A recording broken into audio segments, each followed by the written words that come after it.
I have a beautiful wife who loves to serve others. We bought a home down the street from my family. I have a sweet sister who likes to crash at our house with her friends. My wife normally is pretty easygoing until recently.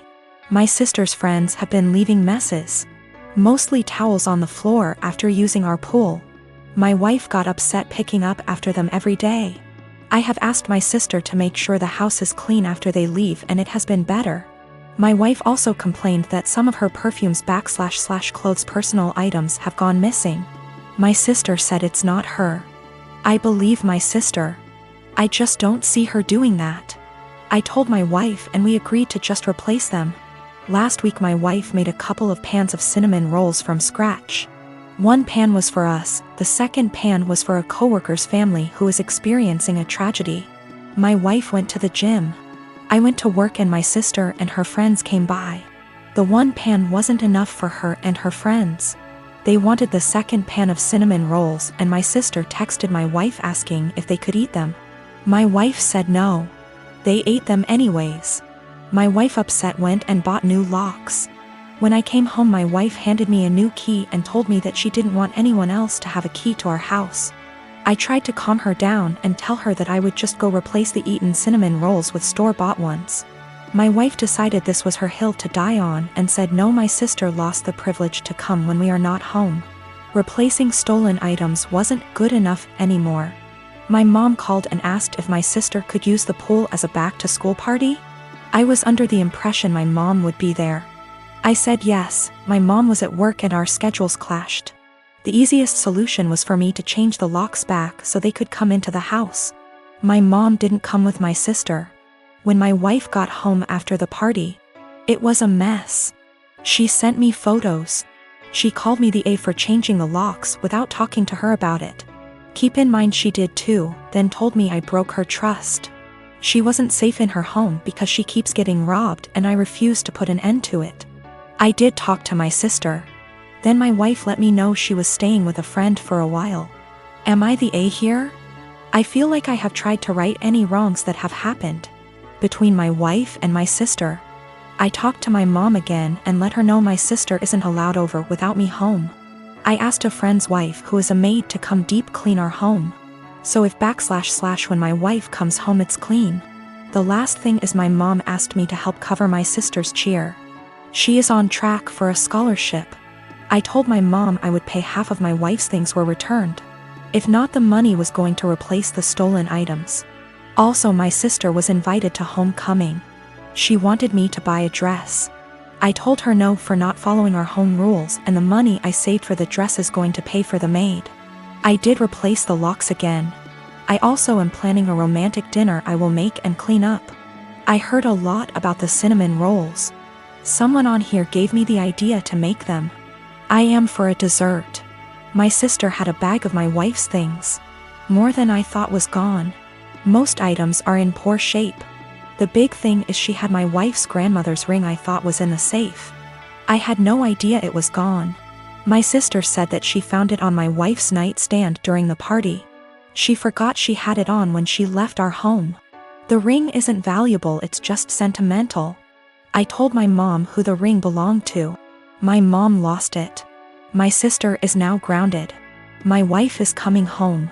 I am staying at a friend's house until we can work some of this out. I already stated it, but I did put the locks back on my wife bought. My family doesn't have that key. My mom called my wife last night and asked what my sister can do to fix / replace the damaged items. My wife said have her meet me every morning at 5 a.m. I decided to tag along and see what my wife had planned, trying to support her in whatever punishment she decides to do. You know, the cinnamon rolls. My wife's co-worker's 4 years old is in the final stages of cancer. My wife's plan is for my sister and her to prepare breakfast, get their other kids up and ready for the day, start laundry, basic cleanup, so her co-worker and his wife can spend as much time as he can with the sick child before work. My sister was silent the whole time coming back home. I can tell it really hit her that her life isn't as hard, even being grounded.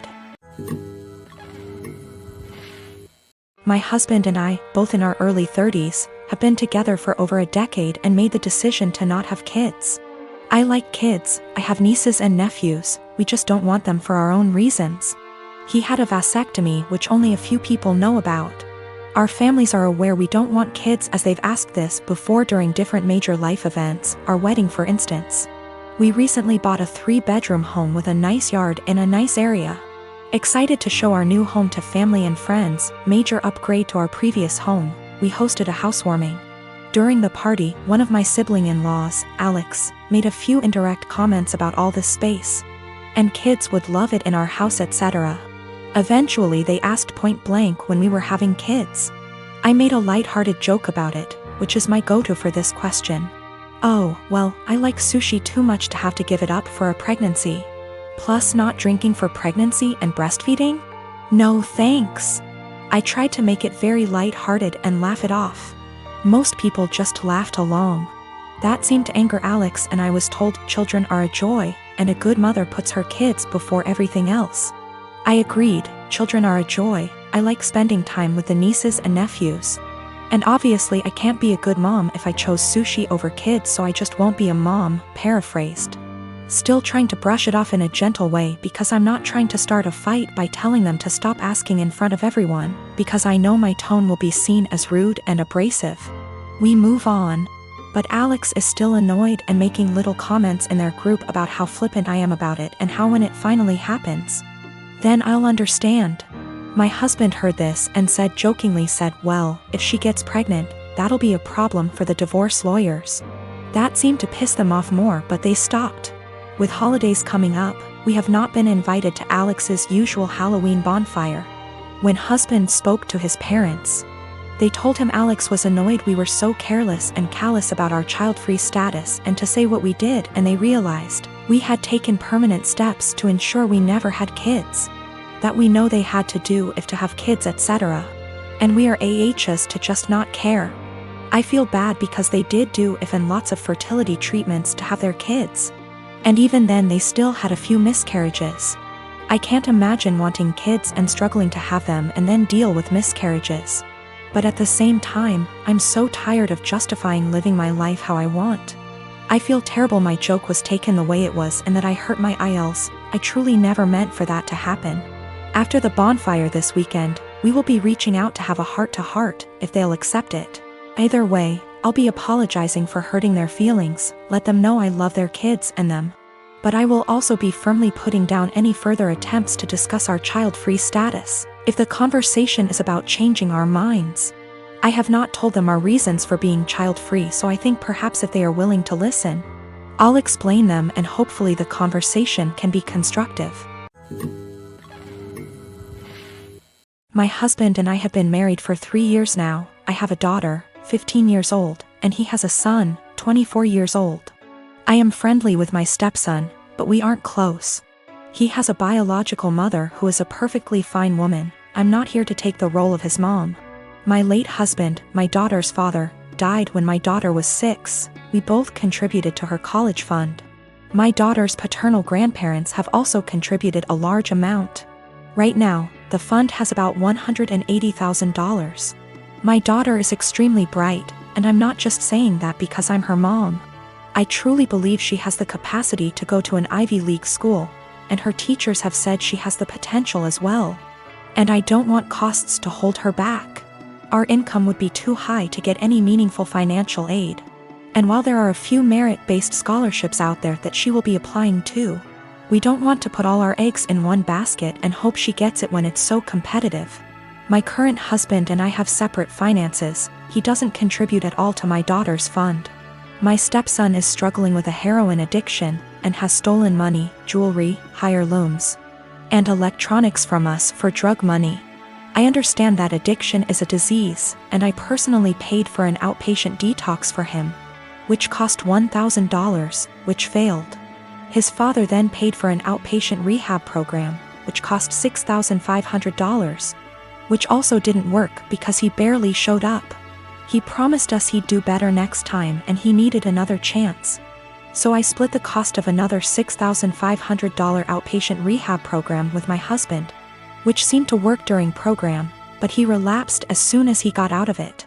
I have spent so much money, time, and energy and it hasn't helped at all. My husband and my stepson want to try a 60-day inpatient rehab program, which will cost $30,000. I had absolutely no idea where they were supposed to get the money for that, considering the thousands and thousands of dollars that were already spent, and the fact that we no longer had anything of value in our house.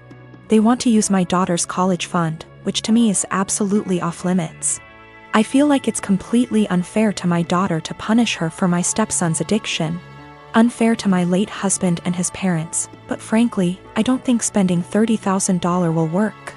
My husband thinks I'm an asshole because I'm prioritizing my daughter's education over his son's life, and he believes medical needs come first.